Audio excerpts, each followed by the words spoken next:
Hola, mi nombre es María Belén Cedeño Chávez y el día de hoy les voy a hablar un poco sobre las instalaciones eléctricas y la producción de energía en las centrales. Pues bien, empezaremos un poco con las generalidades. En la actualidad, casi toda la generación de electricidad se realiza mediante generadores trifásicos de 50 y 60 Hz. El uso de turbinas de polos salientes o alternadores en centrales eléctricas está controlado por la velocidad del motor primario. Cabe mencionar que el uso de estas turbinas de polos salientes o alternadores se utilizan generalmente en las cajas de engranajes de las turbinas y se controlan mediante la velocidad del motor. También tenemos los dispositivos de excitación de los alternadores. El motor de corriente continua, que es la fuente de energía de excitación del alternador, está cayendo. La rectificación mediante colectores ha sido sustituida por semiconductores. Las máquinas de corriente continua como fuentes de alimentación para la excitación de los alternadores van disminuyendo día a día, como lo mencioné anteriormente. De la misma forma, el regulador electromecánico es reemplazado por un regulador electrónico. Sin embargo, los excitadores de corriente continua son reguladores de sector rodante y todavía se utilizan en pequeños generadores, como podemos observar aquí. Este es la excitatriz de corriente continua con un generador de sectores rodantes. Dentro de los parámetros básicos de un sistema de excitación tenemos las características que especifican fundamentalmente, lo cual nos ayuda a diferenciarlos en dos parámetros, que sería la tensión máxima de la excitatriz y la velocidad de excitación. La tensión máxima de excitatriz de los turboalternadores suele ser entre el 40 y el 80% superior a la tensión nominal, y la velocidad de excitación, esta se hace girar el alternador en vacío y se regula la tensión de la excitatriz hasta que el generador suministre la tensión nominal. Asimismo, pueden haber diferentes tipos de excitación en los alternadores, como son los siguientes. Cuando nos referimos a la excitación con excitatrices de corriente continua, estamos diciendo que para generadores de corriente alterna de baja potencia se puede usar un motor de corriente continua con excitación en paralelo como excitador. Cuando hablamos de la excitación con diodos rectificadores, hoy en día, dada la fiabilidad y el nivel de potencia que alcanzan los diodos y tiristores, se ha utilizado en la mayoría de equipos de excitación. Cuando nos referimos a la autoexcitación, nos dice que este es el sistema que se obtiene a través de la corriente necesaria del terminal del alternador a través del transformador de excitación. También tenemos la autoexcitación indirecta. El voltaje de salida del generador se utiliza para alimentar un motor auxiliar conectado al eje del alternador. Tenemos también la autoexcitación indirecta sin compundaje. Estas pueden distinguirse en dos tipos, que vendría a ser la excitatriz de corriente continua y la excitatriz de corriente alterna, al igual que la autoexcitación indirecta con autocompuntaje. Tenemos también la excitación mediante diodos giratorios.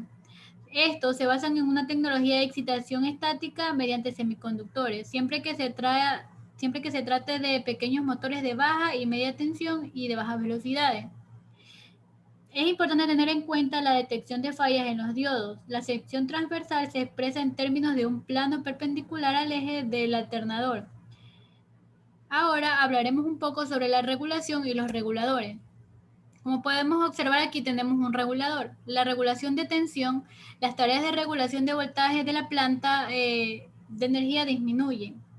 Estas podrían ser independientemente del nivel de carga. El voltaje de la red debe mantenerse dentro del rango de variación permitido. También la regulación de la potencia reactiva para que la potencia reactiva se distribuya adecuadamente entre los diferentes generadores de la fábrica. Y también es importante mencionar que se debe mantener al alternador sincronizado con la red, especialmente en caso de cortocircuito. Como podemos observar, aquí tenemos unos reguladores de tensión. Este se basa en regular la tensión del excitador. Su principio de funcionamiento se basa en un transformador de columna automático. Tenemos también el regulador de Tyrrell, que es otro tipo de regulador rápido y se basa en una excitatriz. Cabe mencionar que el circuito de excitación que existe aquí tiene una resistencia especial que puede ponerse en cortocircuito por medio de un contacto, como podemos observar en nuestro gráfico. Aquí está. También tenemos los reguladores electrónicos. Estos limitadores pueden tomar medidas inmediatas para evitar que el alternador pierda sincronización. Tenemos también el limitador de corriente estatórica. El limitador de corriente del estator monitorea el nivel de corriente del estator y lo limita a que evite el sobrecalentamiento del estator. Para limitar la corriente del estator se modificó la excitación que se realiza de acuerdo con la dirección del flujo reactivo que entra y sale de nuestro generador. Como podemos observar, este es un gráfico que tiene la curva. También tenemos las instalaciones de servicios auxiliares en las centrales eléctricas. Pues bien, aquí tenemos el cometido de los servicios auxiliares. Los servicios auxiliares se deben adaptar a la magnitud de la potencia del bloque y deben trabajar sin perturbaciones. En las centrales termoeléctricas son necesarias numerosas instalaciones para la aportación de combustibles, también de aire, de agua y para la evacuación de los residuos. Las instalaciones de servicios auxiliares para grandes bloques de centrales abarcan especialmente instalaciones trifásicas de 6 kilovoltios a 10, instalaciones trifásicas de 380 voltios e instalaciones de corriente alterna y continua para alimentación de diferentes dispositivos para el control. Dentro de la clasificación de los servicios auxiliares, tenemos que en relación a su importancia y su influencia sobre la seguridad de la central, los servicios auxiliares pueden clasificarse en esenciales y normales. Los esenciales son aquellos que están monitoreando la alimentación de la cual se derivan los daños. Y los normales, estos se pueden clasificar a su vez en urgentes y eventuales. Los urgentes son aquellos que la falta de alimentación provoca automáticamente una reducción en la potencia de salida y los eventuales son los restantes que no coinciden ni afectan en la producción de la energía ni de la seguridad. También tenemos la constitución de las redes de servicios auxiliares. Las grandes redes de servicios públicos son alimentadas por una o dos transformadores de servicios públicos durante el funcionamiento normal. Cuando hablamos de la elección de los transformadores de servicios auxiliares, estas pueden, según el tamaño de los bloques, pueden elegir uno o dos transformadores.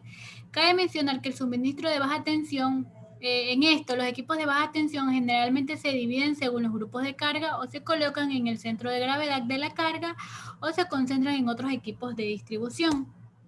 En la continuidad de los servicios auxiliares de las centrales térmicas tenemos sus consideraciones básicas. La constitución de los servicios auxiliares y las medidas para asegurar la continuidad de los mismos tienen una influencia decisiva sobre la disponibilidad de las centrales térmicas y de las redes de interconexión. La caída de tensión con la conexión de motores, la conexión de un gran motor asíncrono de voltaje y un rotor en cortocircuito implica una gran corriente de arranque y una caída de voltaje. Para garantizar la continuidad de los servicios auxiliares se puede proporcionar un conmutador del bloque a la red de inicio. Esto es cuando nos referimos a la conmutación de los servicios auxiliares. Y también tenemos la corriente de cortocircuito, que esta nos dice que al seleccionar un transformador de servicio auxiliar es necesario considerar el valor de la potencia de cortocircuito y la caída máxima del voltaje generada cuando el motor se conecta en reversa. Ahora hablaremos un poco sobre las subestaciones. Dentro de sus generalidades se define la normativa de alta tensión como un conjunto de grupos ubicados en un mismo lugar de la paramenta eléctrica y del edificio, necesarios para realizar algunas funciones, como conversión de tensión, frecuencia, número de fases, rectificación, compensación de factores potencia, entre otros. Subestaciones transformadoras elevadoras en las centrales eléctricas. Su propósito es aumentar la tensión de generación de energía de media tensión a alta tensión y muy alta tensión para su transporte. Estas pueden estar relacionadas con su operación, confiabilidad, el costo, entre otras.